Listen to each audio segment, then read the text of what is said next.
Hello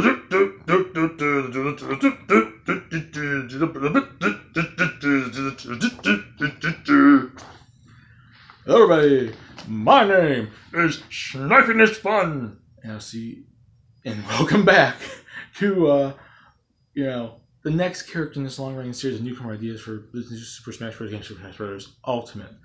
And we're on character number 117. And as I mentioned in the last video about Black Shadow from the F-Zero franchise, character number 16, it's a jump back into an indie game franchise, an indie game character representation. And you should be able to tell by the thumbnail when I change the name of the video, it's going to be Sans from Undertale. So, without further ado, without this intro getting on too long, I want to do this next character.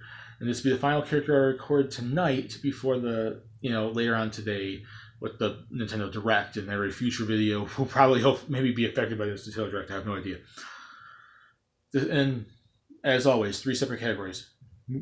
Reasons for the character make sense. Moose ideas, a percentage chance I can see him actually getting in. Why represent Undertale? Why represent Sans? Well, first and foremost, Undertale has become an indie phenomenon. I mean, there's a lot of major indie game franchises like Shovel Knight and Shantae, Gunvolt, Minecraft, Cave Story and whatnot, some which have a little bit more history than, say, Undertale, like Cave Story and Shantae. But Undertale, for being a newer indie game franchise, one game at this point, but its popularity is probably going to spawn a second game at some point. But it was an indie sensation like a year or two ago. It was a major indie sensation. And its popularity probably could have potentially affected the Smash ballot, or even after the Smash ballot, enough people probably spoke out about it that maybe Sakurai would have saw it and wasn't affected by the Smash ballot, but by fan reception. You never know. But it was an indie phenomenon, and it's now on the Nintendo Switch. I don't know if it just recently came out. I think it just came out like a week or so ago. They were talking about it, and I don't know if it came out yet or not, but I think it's on there now. It's either now on it or it's still coming to Nintendo Switch. I haven't checked the store on the Switch in quite some time, but I don't know. But yes, it's an indie phenomenon.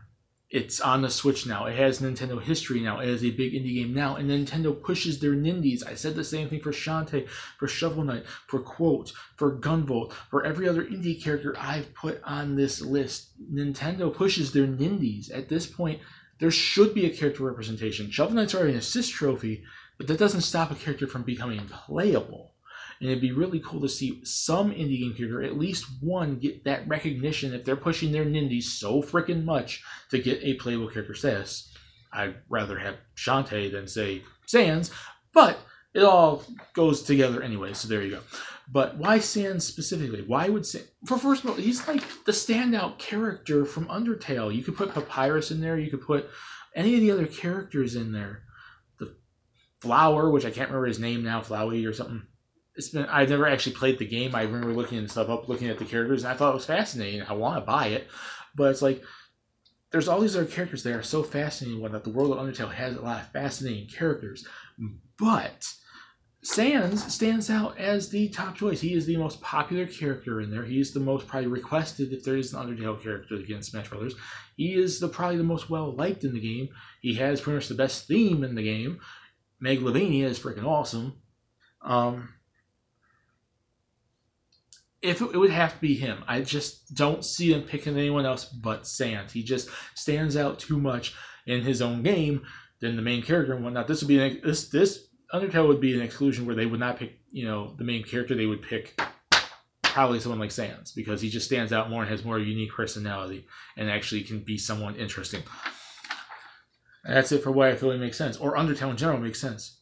Now let's get on the moose ideas. Now, I based the moveset mostly off of, obviously, his final battle. He doesn't fight in the game at all until the final battle. So, and when you're doing and only one ending of the game, too. He's only playable one ending of the game. So, yeah, I picked it off of his battle, and I basically mainly based it off of that. His hands are in his pockets almost all the time. You see it right here, because he doesn't really take his hands out when he's like brings down those little hand motions, which would be his taunts, I think. I don't think I'd even make him, he hands, while he's fighting, he's going to walk around fighting with his hands in his pocket, which would be kind of unique and different because he's not physically fighting you. He's more so mentally and magically fighting you. But his smash attack, I mostly am using bone stabs because a lot of his attacks are him attacking you with bone. So he's going to be able to summon a bone, throw it at you, smack you with the bone, jab you with the bone, hit you with the bone, throw the bone up, and it falls down on you. A lot of bone stuff. And you can basically just be like this. Here's the stage. Here's him. Here's you.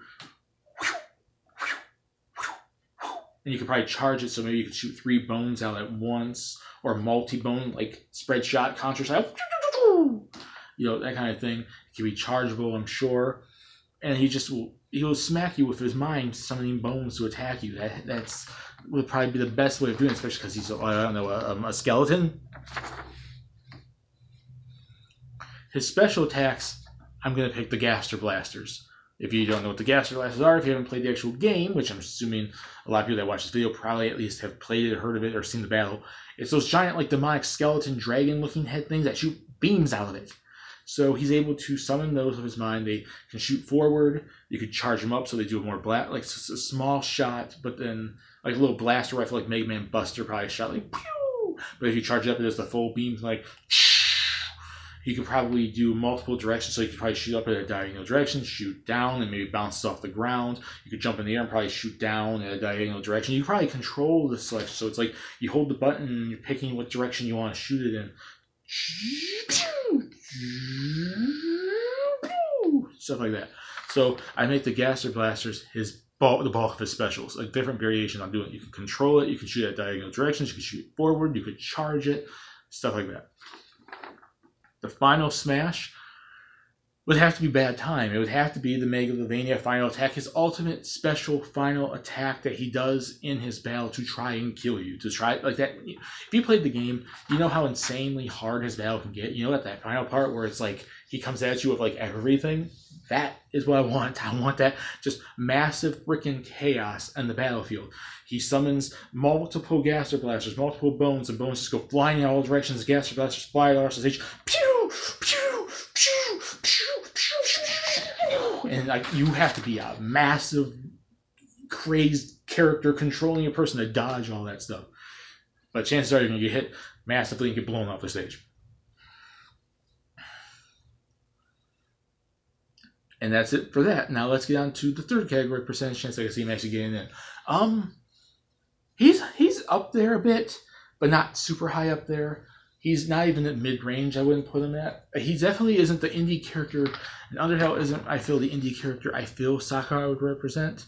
In my opinion, he's probably on the same level for the most part, maybe a little bit below someone like a Quote or a Gunvolt.